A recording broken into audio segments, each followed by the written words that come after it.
In this hand, we have a $200 High Point YC9, and in this hand, we have a $2,000 SIG P320. We're gonna go from cheapest to most expensive and see what you get for the money.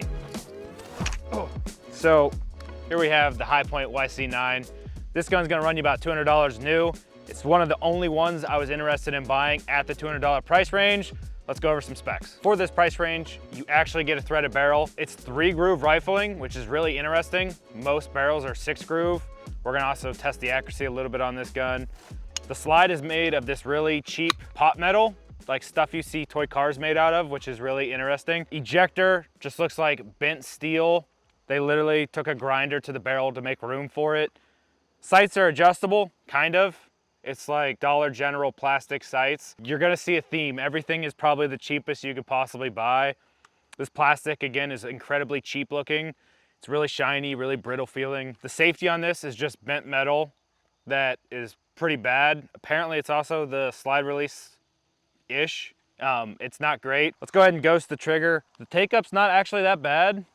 The brake sounds like metal pinging together. It's a little bit sus. And for the reset, it's pretty much obsolete. There's no reset on this thing. Again, the trigger is skeletonized, cheap plastic. The grip panels on this actually do come off. I don't know if anybody sells better ones, but these are really bad. This thing is probably the most annoying part of this gun. Sometimes it'll work, sometimes it doesn't feel like it wants to. It's kind of hit or miss.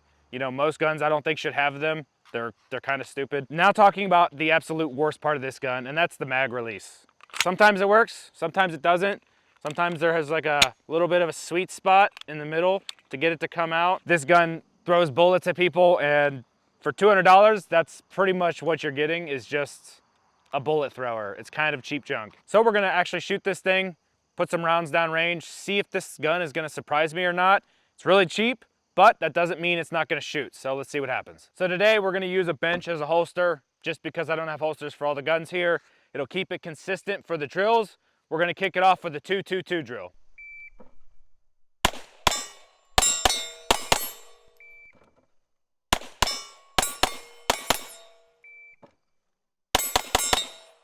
All right, so something happened. I'm not sure if it was a dead trigger or the thumb grip safety, but we're gonna clear it, make sure it's good to go, and it works okay. See if we can do another bill drill and fix the issue. So I don't know how this happened, but we actually got like a triple feed. We're gonna keep trying until we can get a solid bill drill. So as you guys can see, we had some reliability issues with this gun. We had it out before with the compensator and it actually ran a little better. Not sure what's going on there, but for $200, you kind of get what you pay for.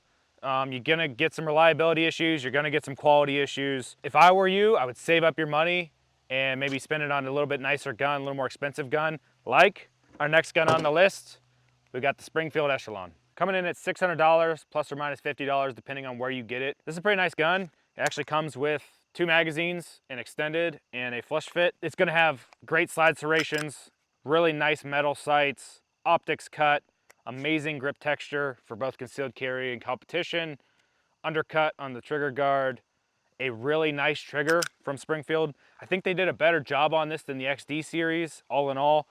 The mag release is positive. I don't have too many cons to say about this gun. It's just a nice gun for 600 bucks.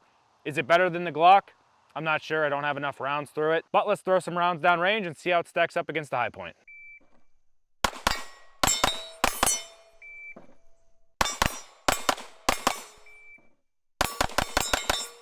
The Echelon smoked the YC9.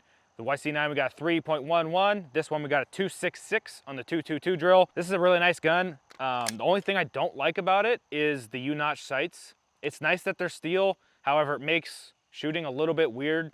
But you can throw a dot on it, so at the end of the day, it doesn't really matter. For $600, I think this is a great buy. However, if you want to spend a little more money, coming in at around $1,200, you're gonna get the X Macro. So why is this gun $1,200? Well, you get a lot of luxuries. You got a red dot, you got a weapon light, and you got porting. With this, it's going to increase the cost of the build. That's why it's about $1,200.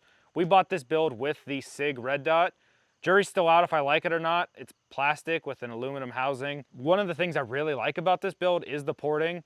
Herrington being a comp company, I think it's cool to see OEM introducing this into their builds. You're gonna have really nice tritium night sights on this that's gonna co-witness with the red dot. In my opinion, every carry gun should have a light, so we threw it on here. This is one of the quintessential perfect carry guns in my opinion. And you're gonna get an extra mag from SIG for this build.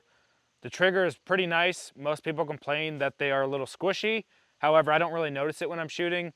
It's comparable to all the guns in this class. One of the things I forgot to mention are the 17 round mags from SIG. It's pretty nice to have these for how small of a carry setup this is. That's why I consider it to be one of the perfect guns. It's not super long in either direction, which makes it the perfect size handgun. So let's do some shooting and see how it stacks up against the Echelon.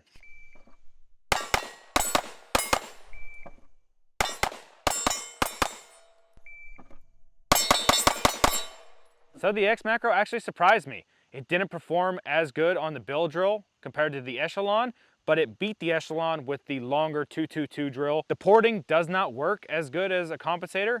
We actually have a video about it if you guys want to check that out. And this red dot is not very good. It'll get you by, but I would honestly prefer a Holosun, an RMR, you know, something of that caliber to perform a little bit better on the range, both in accuracy and speed. The dot is so small, it's kind of hard to see. For $1,200, it's actually a really nice gun. You really can't go wrong with it. However, for $800 more, or 4 high points, you can get this awesome $2,000 top of the line P320. For a striker fired gun, you don't get much more customization than this. Kicking it off, we got the HC320. This is an amazing compensator. We make it, we're a little biased, but for this build, it was absolutely perfect. You also have the OEM Gunco slide. It's an expensive slide, but it's definitely worth it. You know, you have really nice slide serrations, windows so you can see your barrel.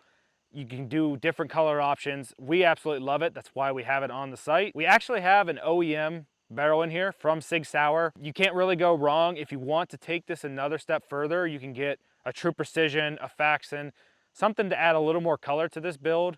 We're going with the black and FDE, so it was a perfect match. Next up, we have the optic. This is a Holosun 508T. We actually have this on a lot of guns. It's my preferred optic. I really like the look of the square. It's solar charging. You can change reticles. You really have nothing you can complain about with this optic other than where it's manufactured. We've got a lot of these. We've put a lot of rounds through these and they've been pretty reliable. Moving on to the frame of the pistol, we have an Align Tactical thumb rest. You know, these are pretty amazing. That's why we have them on most builds. They're gonna help you with the recoil, and they're also gonna help you with getting a consistent grip. You're gonna have that same thumb placement each time. So pulling out of a holster and getting on target is just gonna be a little bit faster. Talking about the frame, we went with an OEM SIG full-sized P320 frame, the X series. It's got the nicer beaver tail on there. The reason we went with this frame is because we wanted to put our magwell on here. You can go with an Icarus. It's just gonna add a little bit more cost to this build, and the color options are gonna be limited for you. We really like the FDE look on this, so that's why we wanted to go that route. Next, we got the Streamlight TLR1 HL. We put this on pretty much every full-size gun. It's by far my favorite. It's a lot cheaper than a Surefire X300, and it fits almost flush with most of our compensators. So the Streamlight gives you a really nice flush look with the compensator. It really ties the entire build together when you're building out a customized gun. With this being an FDE build, we threw in the SIG Custom Works P320 FCU. The trigger on it is pretty nice. I really can't complain. It feels a little crisper than the OEM stock black FCU trigger. And down at the bottom, we have 2 Herrington Arms products. We have the Herrington Arms +5 mag extension and the Herrington Arms magwell. What's really cool about this magwell is you can actually fit a flush fit 17 round mag. Most magwells can't do that. Or you can run a +5 like we're doing here. For this build, I prefer a +5 because it's pretty much a competition gun, and the two-tone color looks phenomenal. So while looks are pretty cool, we want to test it at the range, and let's see what we get on time, stacking it up to the other 3 guns we had out here today.